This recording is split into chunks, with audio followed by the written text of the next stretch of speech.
Hello friends, मैं सुमित बागुल आप सबका आपके चहीते सेक्स एक सुखी जीवन का मंत्र डॉक्टर विजय दहीफले के साथ इस खास कार्यक्रम में तहे दिल से स्वागत करता हूं। दोस्तों, हमें जब भी कोई मेडिकल इमरजेंसी आती है या फिर स्वास्थ्य से जुड़ी कोई भी परेशानी सताती है, तब हम क्या करते हैं? सबसे पहले हम वो सारी चीज़ें हमारे फ्रेंड्स या फैमिली के साथ शेयर करते हैं। पर दोस्तों, हमें जब भी कोई सेक्स से जुड़ी परेशानी सताती है, तब हम ऐसा नहीं कर पाते, क्योंकि इस बारे में बात करने में हमें शर्म आती है, हम झिझकते हैं। दोस्तों, पर अभी शर्माने की, झिझकने की बिल्कुल ज़रूरत नहीं, क्योंकि डॉक्टर विजय दहीफले आपके सारे सेक्स रिलेटेड सवालों के बहुत ही पॉजिटिव तरीके से जवाब देंगे। शो को शुरुआत करते हैं, पर शो को शुरुआत करने से पहले जानते हैं डॉक्टर विजय दहीफले इनके बारे में। डॉक्टर विजय दहीफले ये सेक्सोलॉजिस्ट, यूरोलॉजिस्ट और एंड्रोलॉजिस्ट है। डॉक्टर के क्लिनिक औरंगाबाद, हैदराबाद, दिल्ली में द्वारका, पुणे, नवी मुंबई में नेरुल, दादर, अंधेरी, कल्याण, नासिक, अहमदाबाद और दुबई में है। डॉक्टर विजय दहीफले का भारत एवं अन्य देशों में कॉन्फ्रेंसेस और सेमिनार के लिए आना जाना रहता है, जिसमें डॉक्टर सेक्स रिलेटेड सलाह मशवरा करते रहते हैं। चलिए दोस्तों, आपको डॉक्टर साहब के क्लिनिक्स के बारे में पता चल गया। शो को शुरुआत करने से पहले एक खुशखबरी आपको दे देता हूं। डॉक्टर साहब का रिसेंटली साउथ मुंबई में कुलाबा में नया सेंटर शुरू है, तो आप डेफिनेटली कुलाबा सेंटर जाके सर की पर्सनल अपॉइंटमेंट पा सकते हो और सर का पॉजिटिव आपको मार्गदर्शन वहां पे जरूर मिलेगा। शो को शुरुआत करते हैं, सर हमारे साथ है। Sir, welcome to the show. नमस्ते। सर, हम बात कर रहे हैं सेक्सुअल डिस्फंक्शन की, और पब्लिक डिमांड की वजह से आज आपने एक बहुत ही सेंसिटिव टॉपिक सिलेक्ट किया है। आपको बहुत सारे ईमेल्स आए हैं, व्हाट्सएप के जरिए भी आपको सर बहुत सारे सवाल आते हैं। हमारे ये जो वीडियोस आउट होते हैं उनके ऊपर भी बहुत सारे कमेंट आते हैं और कमेंट्स आते हैं, और पब्लिक डिमांड की वजह से बेसिकली ये टॉपिक लिया गया है। तो सर, आज का हमारा जो टॉपिक है वो है सेक्सुअल डिस्फंक्शन और ब्रेस्ट के विभिन्न आकार, उनके बारे में। सर, सबसे पहले मैं ये शो को जो सवाल है जिसे शुरुआत करना चाहता हूँ वो है वाइड सेट ऑफ ब्रेस्ट। ये क्या होता है? डेफिनेटली सुमित, ये जो हमारी सीरीज चल रही है सेक्स एजुकेशन, सेक्सुअल अवेयरनेस और सेक्सुअल सेफ्टी, इसमें हमने लिंग के विभिन्न आकार देखे हैं, हमने योनि के विभिन्न आकार देखे हैं, और हर एक सेकेंडरी सेक्सुअल कैरेक्टर के हम एक एक कैरेक्टर हम जानने वाले हैं। अभी यहाँ पे ब्रेस्ट के कितने विभिन्न आकार होते हैं जिसे हम नॉर्मल समझे वो है 27 यानी 27। ओके। लेकिन ये जान के हमें क्या करना है, ये इन्फॉर्मेशन क्यों ज़रूरी है, उससे हमारे निजी लाइफ में क्या फ़ायदा होने वाला है, इसका उपयोग हम अपने पर्सनल लाइफ में, जो अपना ओन और नोन पार्टनर है और जो अपने कल्चरल फ्रेम में रहते हुए time, place, person, condition, culture, safety and consenting, इसके दायरे में ही रह के करना है। तो रहता है वाइड सेट ब्रेस्ट। क्या रहते हैं? देखो, हर एक की चेस्ट अलग अलग है, हर एक का अपीयरेंस अलग है, हर एक की हाइट अलग है। तो क्या होता है, वाइड चेस्ट पेज जो रहता है, इसमें जो स्टर्नम यानी मिडिल पार्ट जो रहता है, उसमें जब ये दो ब्रेस्ट के सेट रहते हैं, आप फिगर्स में देख सकते हो, डिस्टेंस काफ़ी ज़्यादा आता है। ये डिस्टेंस काफ़ी ज़्यादा आने की वजह से हमें लगता है भाई इधर वाइडनिंग है। बहुत बार तो कुछ लोग ऐसे बोलते हैं भाई औंधा सोने से हो गए वाइड। तो ऐसा कुछ नहीं होता है, ये नेचुरल है। इसे भी नॉर्मल हम एक्सेप्ट कर सकते हैं। जिसकी पर्सनैलिटी बहुत ब्रॉड है, चेस्ट जिसकी ब्रॉड है, जिसकी हाइट बहुत ज़्यादा है, ऐसे केसेस में हमें इसे वाइडली लोकेटेड ब्रेस्ट मिलते हैं। डेफिनेटली सर, इनको और भी कुछ नाम से जाना जाता है, तो वो नाम क्या है? डेफिनेटली, और ये नाम जानना क्यों ज़रूरी है? क्योंकि जब प्रेजेंट करता है हमारे पेशेंट सामने, उसे बोलने नहीं आता है। पहली बार तो इधर उधर की बातें करके स्टार्ट करते हैं। ये वाइड ब्रेस्ट को क्या बोलते हैं? बहुत बार मैं ऐसे पार्टनर देखा हूँ, सर मेरा पार्टनर है, उसकी चेस्ट एबनॉर्मल है, सीधा ऐसा कह देते हैं। लेकिन ऐसा नहीं होता है।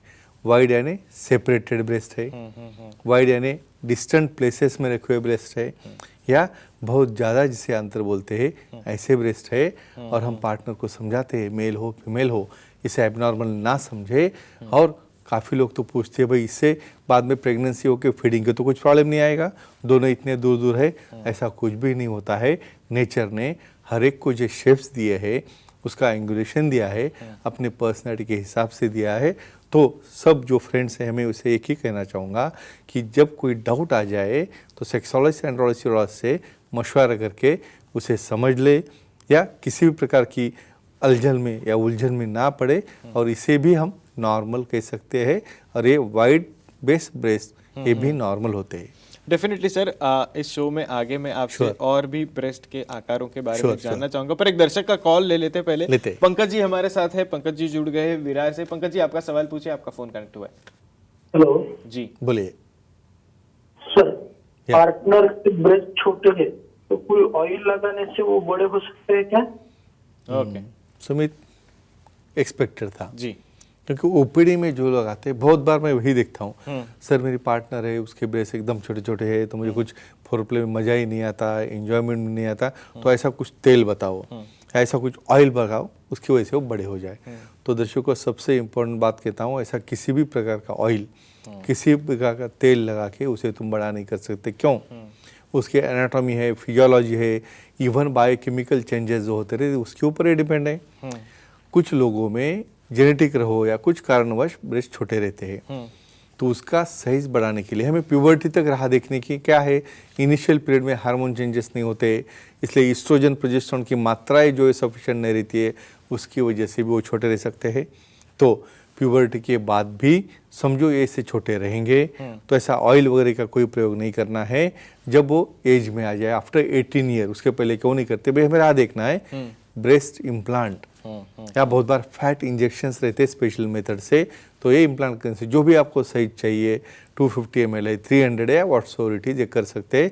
तो इन्हें ऐसा कोई प्रयोग ऑयल का करने की जरूरत नहीं। सेक्सोलॉजी एंड्रोलॉजी सीरोलॉजी से मिलके ये सेलुलर लेके मशा सेलुलर लेके इम्प्लांट कर सकते हैं। डेफिनेटली सर, आगे बढ़ना चाहूंगा। एक और टाइप ऑफ ब्रेस्ट है जो चलिएगा। कि ईस्ट वेस्ट ब्रेस्ट, या। ये क्या होता है? यस, ईस्ट वेस्ट देखो नाम में ही आ गया, एक ईस्ट को देख रहा है, एक वेस्ट को देख रहा है। मतलब हमने स्टार्टिंग में कहा है कौन से बेस के ऊपर एक क्लासिफिकेशन हुआ है, निप्पल का आकार कैसा है, निप्पल का लोकेशन कैसा है। तो ईस्ट वेस्ट में क्या होता है, lateral location of the nipple and breast. तो लगता कैसे, फिगर्स में देख सकते हो कि भाई दोनों ब्रेस्ट एक दूसरे से दूर जा रहे हैं। तो ऐसे ब्रेस्ट भी नॉर्मल है, इससे भी कोई फीडिंग को प्रॉब्लम नहीं आता है, और जो पार्टनर उसे देखे उसने भी कुछ मिसअंडरस्टैंड नहीं करना है। ये भी नॉर्मल वेरिएशन का एक प्रकार है, और इसमें भी कुछ चेंजेस आपको चाहिए तो स्पेशलिस्ट से मिलके जो भी कुछ कॉस्मेटिक सर्जरी करके उसे आप अच्छा कर सकते हो। डेफिनेटली। तो सर क्या इसके भी कोई अलग अलग नाम है, इनके बारे में बताइए प्लीज। डेफिनेटली। अभी ये नाम कैसे हमें पता चले, जो पेशेंट प्रेजेंट करता है भाई सर उसका प्रेजेंट ऐसे ही आता है, सर कुछ तो भी लैटरल डाइवोर्सी टाइप, एक दूसरे को देखते ही नहीं है, तो डाइवोर्स ब्रेस्ट बोलते हैं उसको, या एक दूसरे से अलग अलग ब्रेस्ट होने वाले देखते हैं, या जिसका रास्ता भटक गए ऐसे बोल सकते हैं, क्योंकि प्रेजेंटेशन है ऐसा। ये हमें क्यों समझाना है, क्योंकि जब प्रेजेंटेशन आप करोगे भाई उसको डाइवोर्स ब्रेस्ट बोलो या सेपरेटेड बोलो या वाइड बोलो।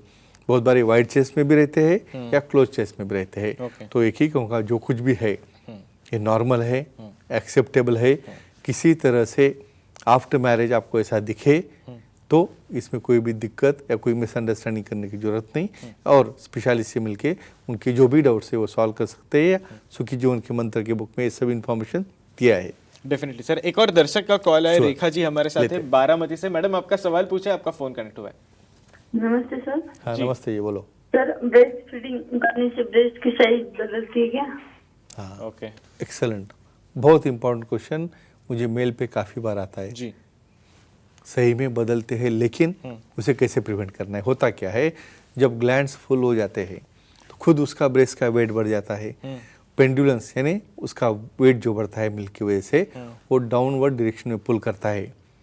लेकिन बहुत बार क्या होता है, जब ब्रेस्ट फीड बच्चा कर रहा है, कुछ माताओं को आदत ऐसी रहती है उसे लाइंग डाउन में पिलाए, या बहुत बार पोजीशन थोड़ा सा सपोर्टेड न रहा तो रेगुलर सक्शन करके, या बहुत ज़्यादा समझो 6 महीने हो गए, 1 साल हो गया, तब तक आप फीडिंग करोगे और उसे आप सपोर्ट नहीं दोगे, तो डेफिनेटली उसे पेंडुलेंट होना है, रिलैक्स्ड होना है, या वो डाउनवर्ड दिशा में उसकी लेंथ बढ़ सकती है। तो उसे क्या करना है, स्पेशली सपोर्ट बार या स्पोर्ट बार की उसे यूज़ करना है। जब भी बच्चा फीड कर रहा है उसे सपोर्ट करना है कि वो पुल ना करे। और समझो इतना करके भी बहुत बार ग्लैंड एट्रोफी होते हैं, उन्हें वो अच्छा शेप में चाहिए, तो after completion of delivery, after completion of their feeding, ये पूरा पीरियड होने के बाद उसे हम ब्रेस्ट इम्प्लांट करके अच्छा कर सकते हैं। डेफिनेटली सर, एक और टाइप ऑफ ब्रेस्ट के बारे में आपसे जानना चाहूँगा, राउंड ब्रेस्ट, ये क्या होता है sir? Yes, totally round breast जी। क्या होते हैं, ये भी नॉर्मल वेरिएशन है। राउंड यानी इतना एग्जैक्टली राउंडेड शेप में, सेंटर में निप्पल है, सेंटर में एरियोला है और फुलनेस। रूटीनली देखोगे आप P27 टाइप में कोई ब्रेस्ट ऊपर से फुल है, कोई ब्रेस्ट नीचे से फुल है, कुछ लैटरली फुल है या कुछ ऊपर से खाली है। तो ये केसेस में निप्पल के सराउंडिंग में पूरा का पूरा राउंड, यानी आप समझो एकदम अचानक उसे देखने जाओगे सपोर्ट करने के लिए, मिडिल से करो, लैटरल से करो, ऊपर से करो, नीचे से करो, आपको फर्क ही नहीं पता चलेगा भाई कौन सी दिशा है उसकी। तो जो completely round base, completely central direction में एरियोला और निप्पल्स और सब तरफ से उसका फुलनेस हो, ऐसे बेस को कहते हैं राउंडेड ब्रेस्ट। तो सर क्या इसके भी कोई और नाम होते हैं क्या? Yes, correct. अभी राउंडेड बेस को क्या बोलते हैं? कुछ लोग बोलते हैं बिग साइज बेस। क्यों? क्योंकि सब तरफ से फुलनेस है। अगेन प्रोट्रूडिंग आउट यानी प्रेजेंटिंग, बहुत बार क्या होता है इवन अपने कपड़े पहनने के बाद सेंटर क्लेप जो बनता है उसकी वजह से वो अट्रैक्टिव लगते हैं। ऐसे केसेस में भी ये अट्रैक्टिव ब्रेस्ट है। जो एक्सपेक्टेड ब्रेस्ट है वही आपको लगता है ऐसे टाइप के ब्रेस्ट हो, तो बस एक ही कहूँगा ये ऐसे टाइप के जो वेरिएशन है। कुछ लोगों को तो अननेसेसरी ऐसा लगता है ये बहुत ही बड़े ब्रेस्ट हो गए, ऐसा नहीं रहता है। और ऐसे बड़े ब्रेस्ट समझ के कुछ मिसअंडरस्टैंडिंग करते हैं, वो भी यहाँ पे नहीं करना है। इसलिए तो ये स्पेशल सेशन लिया है अलग अलग ब्रेस्ट के डिफरेंट पार्ट। क्यों? कि उन्हें शादी के बाद भी पता चले कि ऐसे भी ब्रेस्ट नॉर्मल होते हैं। तो फ्रेंड्स एक ही कहूँगा, जो भी आपके सामने है आफ्टर मैरिज, जो भी आपका पार्टनर है उसे एक्सेप्ट करके वो नॉर्मल है वो पहले कंफर्म करे और बिना काम का उसमें उलझे मत। और कुछ डाउट लगे तो सेक्सोलॉजिस्ट एंड्रोलॉजिस्ट को दिखा के वो सलाह मशवरा करके सॉल्व कर सकते हैं। Definitely sir, thank you so much, आपने ये सारी चीज़ें हमारे साथ शेयर की।